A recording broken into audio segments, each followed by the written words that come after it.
Devil worship in France are the question of Lucifer, a record of things seen and heard in the secret societies, according to the evidence of initiates. And we will probably conclude the chapter Diana Unveiled.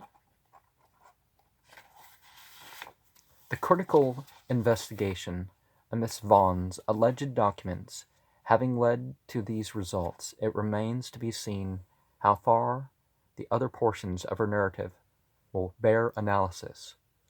So long as she can find the more reasonable part of her memoirs to personal experiences in the science of conversion and to the relation of her Eucharistic raptures, the lovers of ardent reading in this order of sensation were the only persons who could lay a complaint against her if she failed to fulfill their requirements. So long as she fixed the scene of her history in a comparatively remote place, and among men now dead, she was partially protected from exposure. But when she transfers her revelations to England, she is treading on dangerous ground, and she has, in fact, fallen into the pit. She has had the temerity to meddle with the modern history of Rosicrucian societies, and has undertaken to inform her readers after what manner she has come into possession of the rituals of the revised Rosicrucian order. And her account is specifically untrue. She is undoubtedly acquainted with the grades of the order, but she could have obtained these from more than one published source. For example, the late Kenneth Mackenzie's Cyclopaedia of Freemasonry, are from my own real history of the Rosicrucians. But even if she possessed the rituals, she has not come by them in the manner she describes. Her account is as follows. The Fraternity of the Rose Cross comprises 9 degrees of initiation: Zealotor,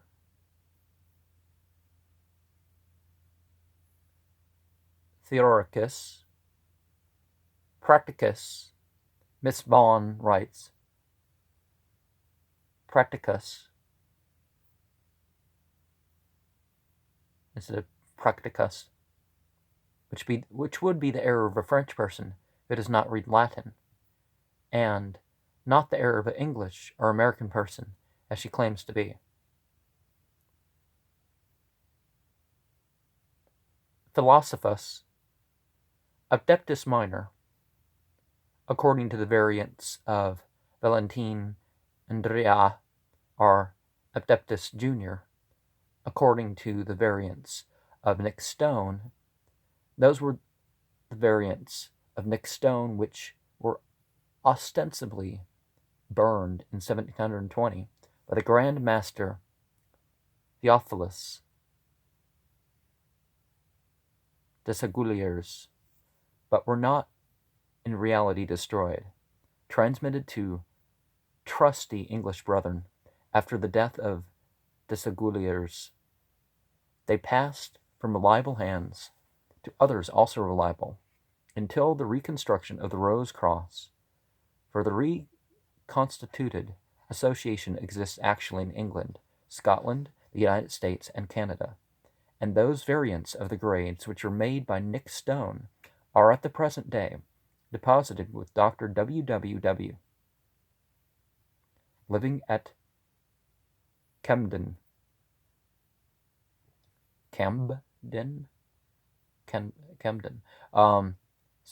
Road, London, Supreme Magus of the Rose Cross for England, at whose house I have transcribed them.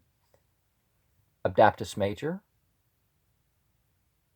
Adaptus Exemptus, Magister Templi,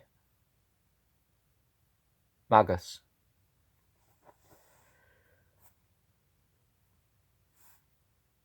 You can also think of the cards of the tarot as sort of the thing.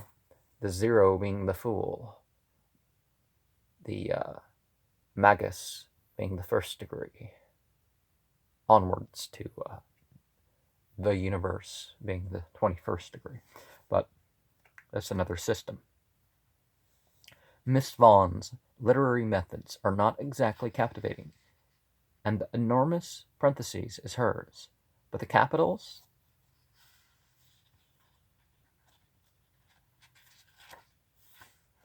which close it are mine.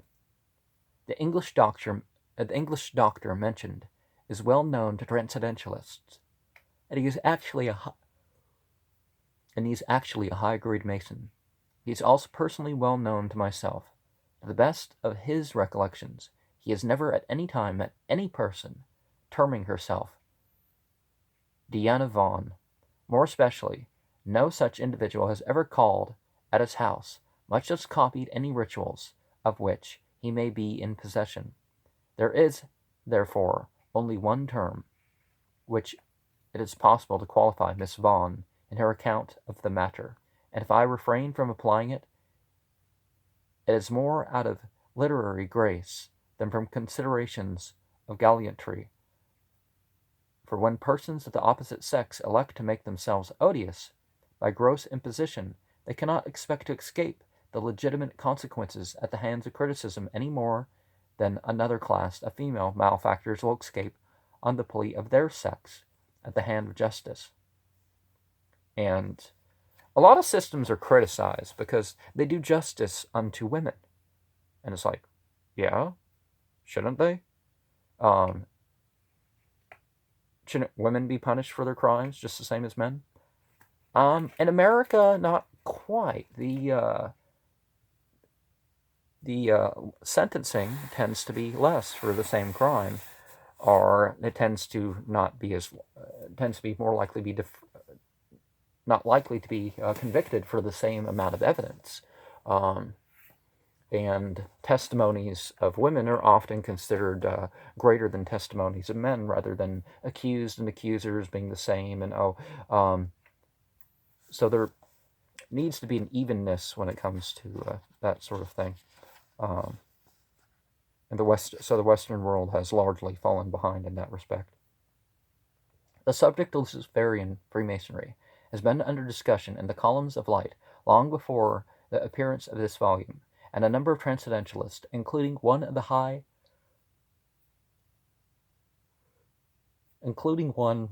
great eminence, Mr. Charles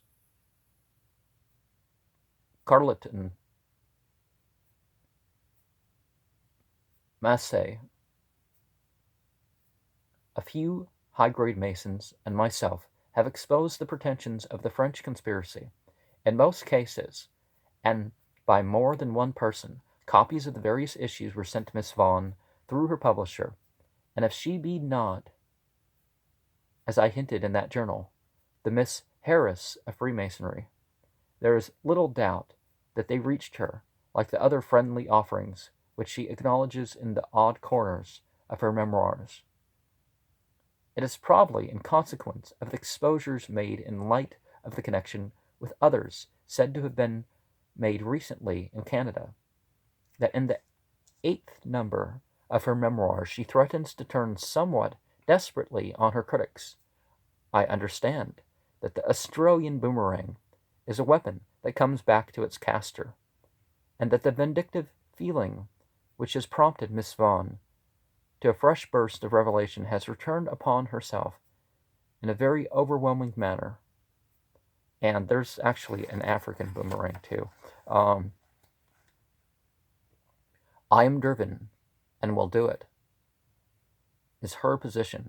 I will reveal the English Pietists, such as they are actually and personally are, and she does so to her own destruction as follows. The actual chief of the English Luciferians is Dr. William Wynne Westcott, living at 396 Camden Road, London, who on a previous occasion I mentioned only by his initials. It is he who is the actual custodian of the diabolical rituals of Nick Stone, and it is he who is the supreme magus of the Socinian Rose Cross for England. She proceeds to give the names of the senior and junior sub-magi, and the members of the Grand Council, the chiefs of which she terms the Third Luciferian Order, and the masters of the temple, otherwise the Metropolitan College. Similar particulars follow concerning the York College, College of Newcastle on Tyne, and that of Edinburgh. And that's not something you do. You make a very serious claim in the eyes of some people that not only is Luciferian necessarily satanic, well, it can have an adversarial quality to it, but we can think of it as,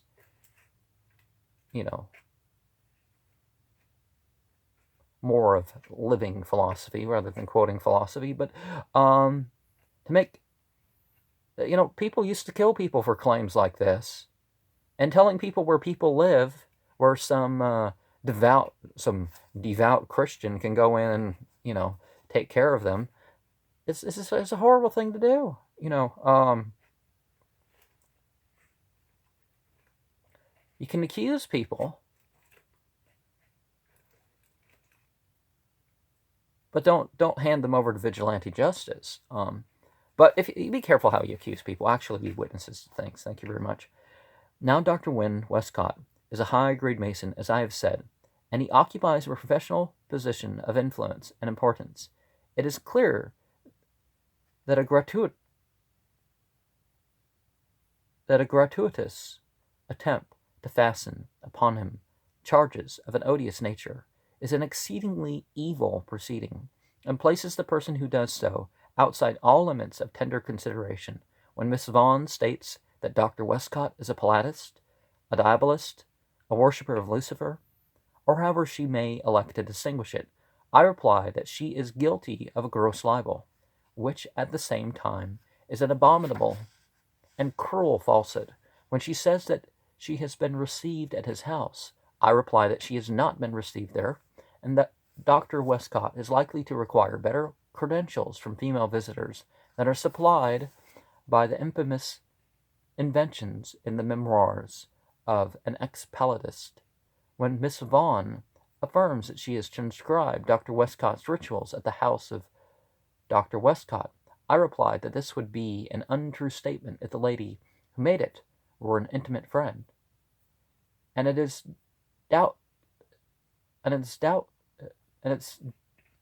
doubly untrue when affirmed by a perfect stranger. When Miss Vaughan states that Dr. Westcott is the head of a society which worships Lucifer, I reply that she is speaking falsely of a body concerning which she is in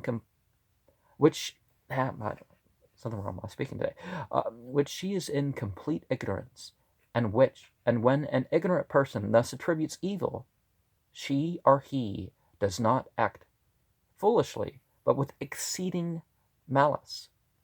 Miss Vaughan is henceforth upon all counts outside of the category of literary honor, which makes it possible for criticism to be concerned with her, and still preserve its dignity. Now, what can we say with Alex Jones and some of the gross conspiracies that he comes up with?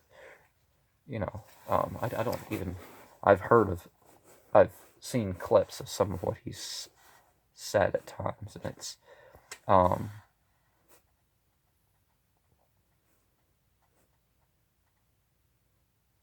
Miss Vaughan is henceforward, upon all accounts, outside that category of literary honor which makes it possible for criticism to be concerned with her and still preserve its dignity. Lastly, Miss Vaughan alleges that the official appointments made by Dr. Westcott as Supreme Magus of the society in question for the year 1896 were submitted to Adriano Lemmi and approved by him. This allegation is false, in toto. Neither in a general nor a specific sense is Dr. Westcott responsible to Lemmi or to any Italian Freemason. What is more, no personal or written communication has at any time passed between them, and save as a past Grand Master, Dr. Westcott has never heard of the person to whose commands he is thus supposed to be subject. It will be seen that the baseless nature of this absurd statement involves all others of its kind, and there is no reason to attach the slightest credibility to anything which has been advanced concerning the supreme position of Adriano Lemmi, who further himself denies it, and whatever his past history, is as much entitled to belief as accusers who betray their true character in this unenviable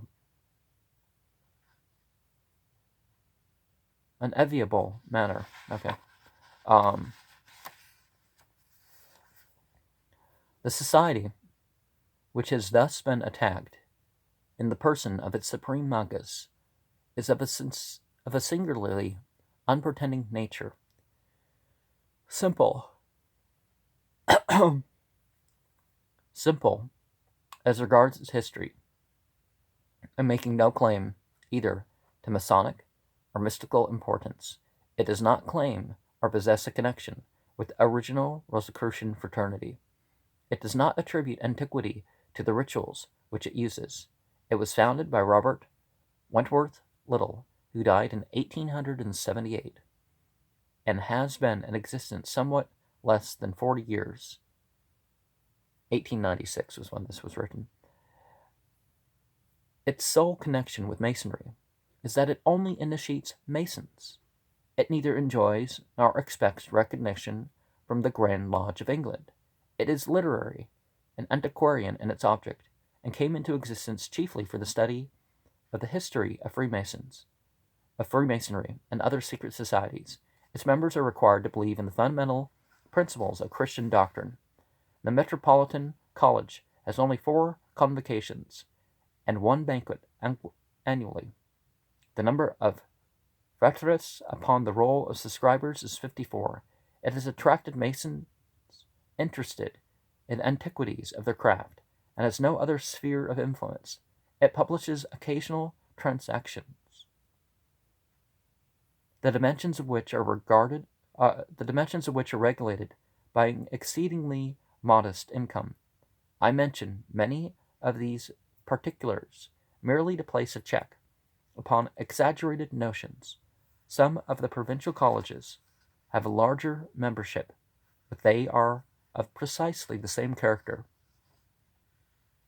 It is not a society of occultists, though, like innumerable other bodies, it counts occultists amongst its brethren.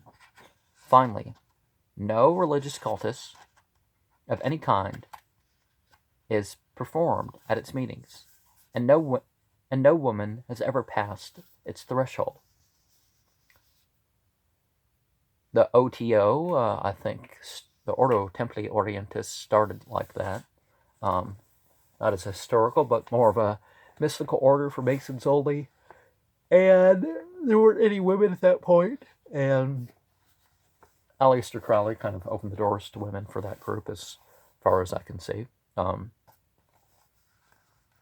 again, neither then nor now does one have to be a Freemason. Does the body of Freemasonry, justify the actions of that group, or sanction them, or, it's a separate organization. The Societas Rosicrucian in Anglia is Rosicrucian only in its name, as it is Masonic only in its name, and its members are not Miss Bonds, ex-Frères de Angleterre. It is certainly, and in all respects necessary, that something effectual should be done to curb a slanderous and evil tongue, which has the audacity to impress the most sacred feelings of religion into the service of wilful lying. Dr. Westcott is not the only English Mason who has suffered the undeserved indignity of gross aspirations from this unclean pen. Another victim is Mr. Robert S. Brown, Grand Secretary of the Supreme Grand Royal Arch Chapter of Scotland, who is also a member of the Ancient and Accepted Rite, and of nearly all Masonic orders. The Societas Rosicruciana in Anglia included, the honourable gentleman is especially recommended by Miss Vaughan to the attention of Catholics in Edinburgh, being the city in which he resides. She describes him as a dangerous sectarian, a veritable sorcerer, and the evil genius of one of her own,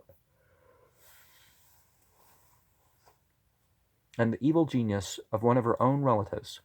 She states further that he is an elect magus of the Palladium, that he protects Sophia Walter when she visits Scotland, and that he was a great admirer of Phileas Walter, and at whose instance he consecrated himself to the demon Antichrist.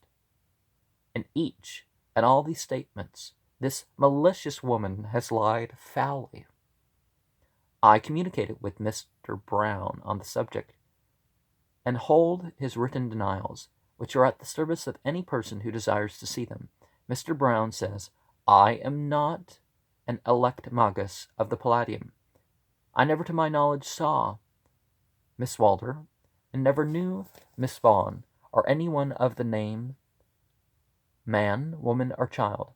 I never heard Miss Walter named till I received your letter, and never knew of the existence of the Palladian order, if it does exist, till I saw it mentioned in articles in Light and the Freemasons' Chronicle, London. With reference to the particular statements in this copy of the memoirs, no doubt the writer has succeeded in getting hold of the facts in most cases as to the official positions of the parties named, which of course are easily obtained. The little details regarding some of us would indicate the presence of an agent in our midst are near at hand. The inventions and most slanderous statements regarding most of us are, however, outrageously false and wicked. My house has never had the honor of entertaining Miss Walter, or any other lady of like character. It is not a chemical laboratory, and I have never exercised myself in these mysterious experiences, either there or elsewhere. I am a humble member of the Episcopal Church of Scotland, and I trust a sincere follower of the Master. I count nearly all the gentlemen named in this vile proclamation among my friends. They are all good men and true, and I hope to associate with them for many years to come. I most emphatically deny the vile aspirations cast on their characters and my own, and you have my full authority to do so. As far as the same may serve your purpose, my readers will agree that the clear and temperate statement of Mr. R. S. Brown brands Diana Vaughan with indelible disgrace in the eyes of the civilized world. There is a limit to the necessity of exposure, but should Miss Vaughan manifest any desire to have further instances of her misstatements, I will undertake to supply them. I will only add here, in conclusion, my personal opinion that Miss Vaughan has not been for any length of time a resident in an English-speaking country, much less can she have received, as it is alleged by some of her friends, an American education. The proof is that she makes characteristic French blunders over English names. Thus we have Camden on each occasion for Camden. Camden on each occasion for Camden. Westcott for Westcott. We have Brunet for Baronet for Baronet. An extra N. A B, an extra B. No T. Canterbury for Canterbury.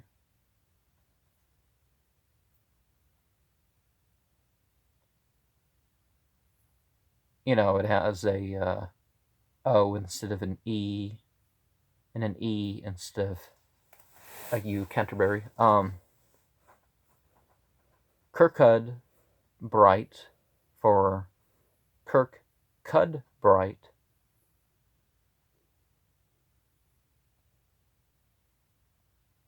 So UD instead of CUD. We have hybrid combinations like George Dixon, and possibilities like tiers, ordre, Lucifer et de honoris causa, and numerous similar incidences. To behold, Diana Unveiled was equivalent in alchemical terminology to attaining the magnum opus. The reputed author of the New Light of Alchemy testifies that some persons had in his own day, and to his certain knowledge, attained the supreme privilege. It is not of my own seeking if in another sense I have made public the same spectacle, and thus broken with the traditions of secret science. It would have been preferable, from one point of view, to have discovered Lucifer behind the mask of masonry, than to have found the conspiracy against it another tableau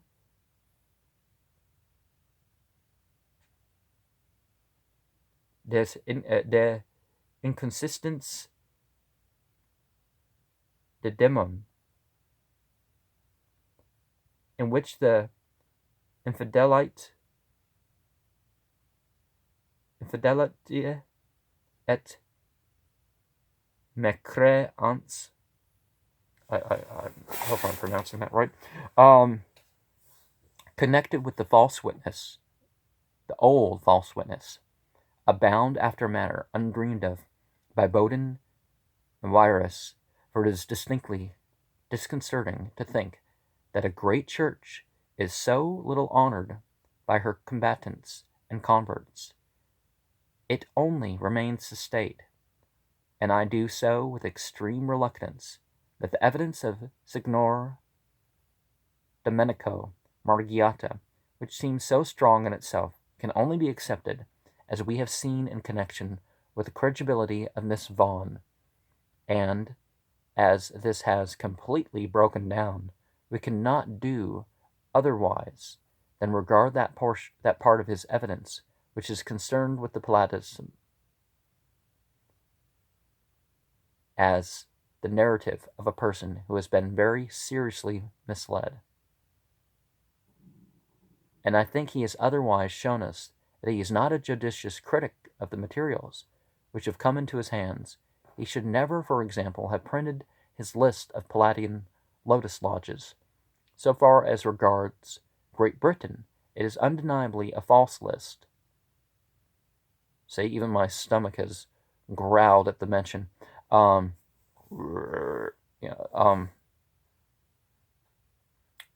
Take that of Edinburgh as a typical instance. Mr. Braun, who has every opportunity of knowing, tells me that there is absolutely no truth in the statement that there is in Edinburgh a mother or any lodge of the Palladian order. Neither is there a triangular province, whatever that may mean, such as is described. All is absolutely false. And chapter 14, the radix of modern Dabbleism. And okay, so one video. We can possibly get this. This might end today. And then after a particular video, we're going to go on to talk about yoga, which, although I listed in Hinduism, there's no such thing as Hinduism. It's just a British title. There's no religion. No matter how many Vedas, Upanishads, Puranas, Slokas, Shrutras, you don't find Hinduism anywhere.